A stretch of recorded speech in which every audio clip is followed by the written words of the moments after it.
Batiin mo yung mga taga-Tarlac. Oo. Binabati ko ang mga Ay, taga-Tarlac. hindi dapat Kapampangan. Yan. Mayroon ka kopyahan. Sige, basahin mo. Basahin mo. Sige, basahin mo na. Nahiya ka pa. Eko Balo, Kapampangan. Ha? Eko Balo, Kapampangan. May kabayo daw ba sa Kapampangan? Kabalo! Kabalo! Balo. Ano yung kabalo? Si Rupa Mek. Paintindihan mo ba? Hindi daw alam. Eko balo, hindi ko alam. Hindi ko alam.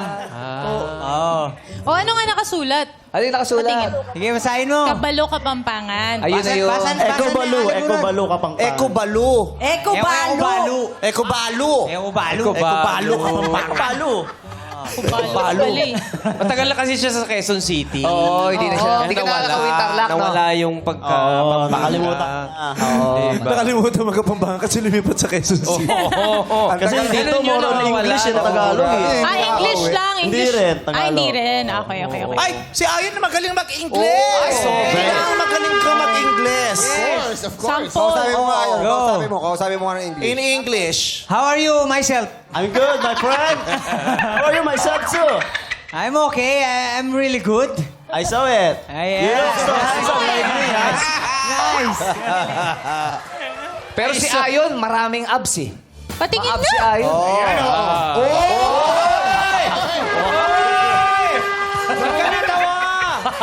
Tamo! Ang tagal mo mag-gym, pwede naman pala sa eyeliner yan. Hindi eyeliner yun. Antay ako na antay sa'yo para kumain. Gym ka ng gym, eyeliner lang pala eh. Huwag lang uulan, no? Patingin nila. Huwag lang uulan. Sandali lang. Kasi nabibitin sila. Tagalan mo konti. Tagalan mo. Ay.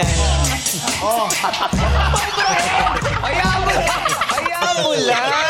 Ayan tuloy. 5 na lang. Yung abs niya lumilipat ng lugar. Kumakalat. Drawing ka usap. Bakit ka ba gym ng gym? Ano bang gusto mo ma-achieve sa buhay? Gusto ko lang ng healthy living sa sa buhay ko, sa sarili ko. Kasi mahirap na pagka naging sakitin ka eh. Bakit? Bakit Wala na mahirap? mag-aalaga Bakit sa'yo. ka ba nagpapalakas? Pag naging sakitin ako, wala na mag-aalaga sa babe ko eh. Tol. Ayoko siya ipagkatiwala sa iba. Tol, sa mga sports mo ba, saan maigpit si Fred sa'yo? Sandali lang ha. Oh. Ayaw rin pagkatiwala sa iba. Ano, pet? Ay, paalaga. Ay, paalaga. Maganda yung ibig niya sabihin. Grabe siya! Hindi nga eh. Parang Maganda yung... Alam mo na yung sinabi niya, maganda yung tunog. ngayon ko na-realize eh. Ayaw ko pagkatiwala sa iba. Ganyan kasi pag pinapahiram ko yung aso ko. Oh, tamo. Ayaw magkatiwala. Hindi, Siyempre, kasi di Ang basta-basta ganda yun. nung dating sa akin nung sinabi niya eh. Nung in-explain mo, parang ang sakit.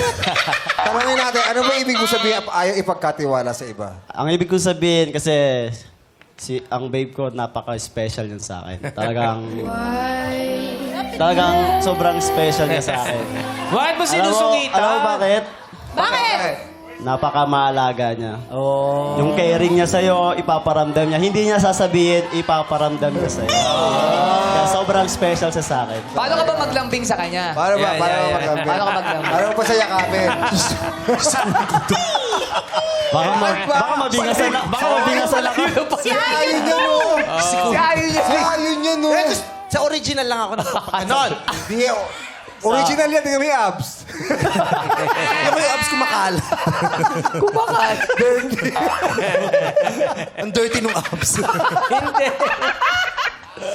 Anong magandang, anong banding niyo ba lagi? Yan ang banding namin madalas. Food trip, na madalas kaming manood. Ayan, tapos supportive siya sa mga sa mga... Madalas manood, puro Keanu Reeves lang pinanunood mo. Bakit kayo magkakasundo? John Wick. Ganito kaya ano? At saka Polar. Yung Polar, 30 times yun ang pinanood pa ulit-ulit yung Polar. Oo. Ay, eto ng sukatan. Kung talagang siya si Ayon. ano yan? Sige nga, tumawa ka parang si Ayon. Oy, pero na. Ganun ba? Ganun ka ba? Ganun ba? Paano ka ba tumawa, Tol? Patawanan mo nga ako, Will. Ayun. Yun, ganun, oh. Yun, yung mataas. Ganon. Okay, sa'yo. Paano yung sa'yo? Wala, bakit parang manananggal? Parang lilipad eh. Ibalik nyo na to kung saan nyo to nabili.